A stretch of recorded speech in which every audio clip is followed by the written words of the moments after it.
I mean, what do you want me to say that I haven't already said on this subject? That they were wrong, that they shouldn't have done this? Well, we all could see that. That's what makes it so maddening. But you know what? It's here. He's here. Might as well try to move past that towards something constructive. Good morning to you. Good Thursday morning. I'm Dejan Kovacevic of DK Pittsburgh Sports. This is Daily Shot of Steelers. It comes your way bright and early every weekday. If you're into hockey and or baseball, I also offer daily shots of Penguins and Pirates where you found this. The Steelers are keeping Matt Canada into the 2023 season. This was confirmed yesterday by Bert Loughton, the team's head of media relations, and presumably to just get everybody else, everywhere else, to move past it in whatever form they choose. And since I'm more of a glass half filled guy really in life, I prefer to move past it in a way that, doesn't exactly move past it, but looks at what the Steelers could conceivably do to, oh boy, here I go, benefit from still having Canada in the fold. Okay? So let me try to start there. And this is going to be a try. This is going to be an effort on my part. What is real about this football team is that it finished the season 7-2. What is real about this offense is that the rookie quarterback gradually got better, gradually expanded his repertoire, immensely cut down on interceptions. Still lots of shortcomings to the game, still lots of progress that needs to be made. Nobody would dispute that, including Kenny Pickett himself. Okay? Next, the running game became a real thing. It almost didn't matter who the Steelers were facing. They were able to run the ball. They were able to run it among the top 5 teams in the entire NFL over that 7-2 stretch. That is not something to lightly discard. And I'm not going to lie to you, had the Steelers fired Canada, one of the first things that I was going to bring up, not just to play devil's advocate because it's real, is that they were going to have to find some way to maintain the continuity that had developed between Najee Harris, his offensive line, Kenny and his ability to read the scene, to call into a run.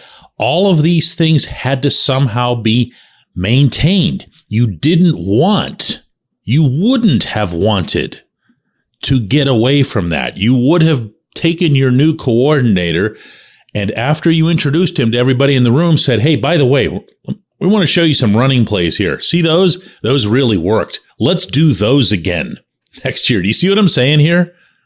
So at least you keep those two things, those two elements intact. One, the general offense getting a little bit better while the team was winning. And two, the running game becoming the identity. So what's missing out of that? What's missing? Right. The deep ball. The passes across the middle. Some of that is going to involve, probably personnel. Not to get anybody all super stoked or whatever. Here comes Jordan Addison or whatever. I have no idea what they're going to do in the draft. I certainly don't see them going after any kind of wide receiver of significance in free agency. However, you can find a player or players who are more adept toward that kind of football receiving, meaning not Deontay Johnson, which is another subject for another day. You also can pursue, and aggressively so, someone who's an up-and-comer in the offensive world in the NFL to come in and basically be an offensive assistant, be someone who can help out with a combination of quality control and new ideas or super specific ideas. Maybe just someone who excels in the art of wide receiver routes. You can do that. And this is where you hear that sigh there, because this is where I know this won't happen. Okay. I know this won't happen, because one of the many quirks to Tomlin's head coaching tenure is that he prefers a smaller staff. He doesn't like to have to look over countless shoulders. He doesn't believe in a big bureaucracy. He wants to know exactly what each finger on the hand is doing. And the fewer of those there are, the fewer headaches that he has, and the more he feels like he's in control on Sunday afternoon. I kind of get that. I've never really knocked him for that, except in the area of clock management, where it was bizarre to me that they didn't have someone doing that, and they really still, by and large, don't. So I don't see a situation in which Tomlin would say, hey, we're keeping you, but this lad over here with the 3-inch thick glasses and everything, who just came out of Yale or Harvard or whatever, we think he can really help you out in the area of analytics and maybe some route running. And here, by the way, go and consult Hines Ward on route running and what. It's not going to happen. It's not going to happen. He will actually pay lip service to this sort of thing, the way he did with the clock management issue a year ago, and then just completely downplay it by the time everybody shows up to Latrobe. Like it never existed. It was never even brought up. So I don't see that happening. I think it should. And I can still advocate for it, right? I can still say that's something that they ought to do, but it's not going to. For better or worse, Pittsburgh, you've got Matt Canada for another year. When we come back, J1Q.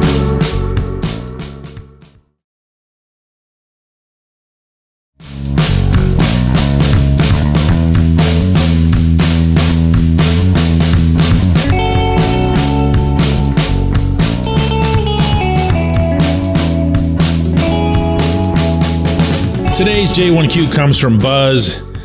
And Buzz asks, does keeping Matt Canada make it easy for Mike Tomlin to have someone to throw under the bus for another average season? Well, first off, if the offense had an average season, the offense will have been upgraded from 2022. So let's start with that. In the literal sense, if the Steelers finished 16th across the board in offensive categories, they would be a better football team than they were this past year. Okay, so be careful with the wording. You know what I mean? You would hope that they'd be better than average, meaning, like pretty good. There's some talent on that side of the ball. The idea that it's somehow become okay for everyone to say, well, they scored 19 points.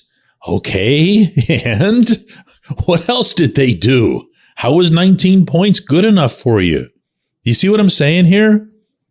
There's just become a general lowering of the bar for this offense that's unlike anything I can recall in either covering or following the Steelers in any capacity in my life, where we just think it's okay for the offense to suck. Well, not so much suck, but moderately suck. No, it's a reasonable and fair expectation that when you have a first-round quarterback, a first-round running back, some pedigree on the offensive line, second-round tight end, second-round, arguably first-round wide receiver in George Pickens, second-round wide receiver in Deontay Johnson, you get the picture.